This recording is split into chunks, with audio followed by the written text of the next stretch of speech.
So we're going to do a short question and answer type thing, or a short conversation, then some answers and questions. Remember and keep your ticket to get into the Traverse if you go in there, because you won't get in without your ticket. And first of all, I'd like to invite Vic Goddard from Subway Sect up.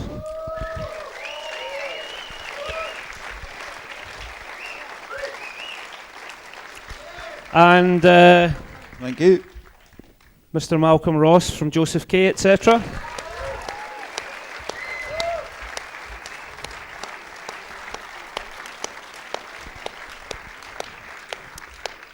And from the Rosillo's Fast Product and lots of other pop oral explosions, Mr. Joe Callis.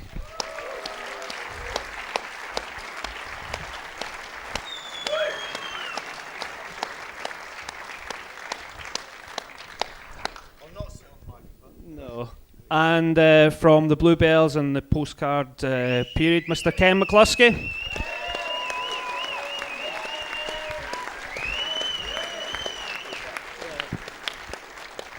Why don't you sit there and you can pass the mic? Okay. Yeah. So, first of all, I think what we were going to start was just by asking Vic about the, because the 7th of May 1977 is often held as this kind of totemic point where the Subway Sect and the Slits played in the White Riot Tour in Scotland, and obviously most of the prominent members of the postcard and fast product groups were involved there. Did you, at that point, when you were travelling around Britain, have any feeling that something was going to come immediately after punk? No, nothing at all. No, we didn't have any. We just thought that we didn't think beyond that day. We were just thinking about the gig of that day. And when we got to Edinburgh, we were just thinking, God, this place is massive. You know, we've never played a place this big. And we were just terrified. The only other time we played a theatre before that, we got sort of bottled off by French Hells Angels. So we weren't like looking forward to it when we saw the size of the place. And I guess it wasn't that long after seeing the Sex Pistols, or you seeing the Sex Pistols, that the Subway Sect came into being. So that must have been quite an amazing moment seeing that. It was quite a long time. It was over a year, really, because we saw them in February '76. But we were absolutely so hopeless, you know, we couldn't even twang one string when we started. So it took us till sort of July just to sort of learn the first couple of chords, really. That's all you need. That's all you need. And so, Joe, obviously the you know, with the Rosillos coming through with that single, which just really was probably the first, it felt like the first independent record that came out of Scotland, I think, you know.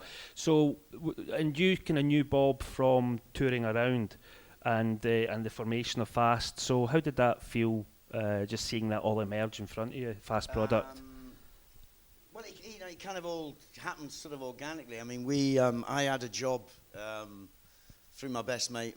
My best schoolmate got me a job being a stagehand in the festival in the Traverse when it was in the, don't know if anybody remembers, at the back end of the Grass Market in 1976, and we ended up poaching pretty much the entire Traverse staff as our road crew. Right. And kind of Bob came along with that package as well, ultimately. So I don't know, you was that busy, you were just getting on with it, really. It's like, yeah, we were just like gigging all the time and stuff like that, so it just kind of happened, you know, it just materialized kind of all around you. But it was just, you know, the whole independent market was just an amazing thing then, because with the Rosillo's first independent single, that exceeded our wildest expectations, which is probably the equivalent amount of records you'd have to sell now to get into the top 20, about 10 or 20,000 or something. So yeah, you were just kind of getting on with it, really. I don't know, you didn't really have much time to think, which is like not a bad thing.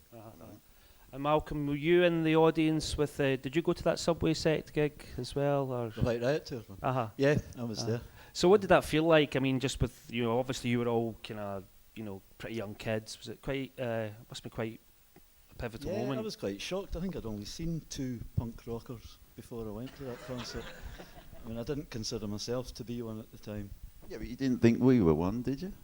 We didn't really look like them, did we? No. Nah. No. The reason I know that because I still had a mullet in them days. Yeah, well, I was saying earlier, I had long hair. Because I would say a large proportion of the audience that night came through from Glasgow. Because the tour wasn't allowed to go there, as it said in the film. But the Subway Sect and the Buzzcocks that night were really inspiring, I think, to a lot of people in the way that the Clash and the Jam, you could kind of see that they were already showbiz, kind of. They had that, they were, going to be successful, and the Jam had their wee mod suits, and the Clash had their rock poses, were getting them worked out.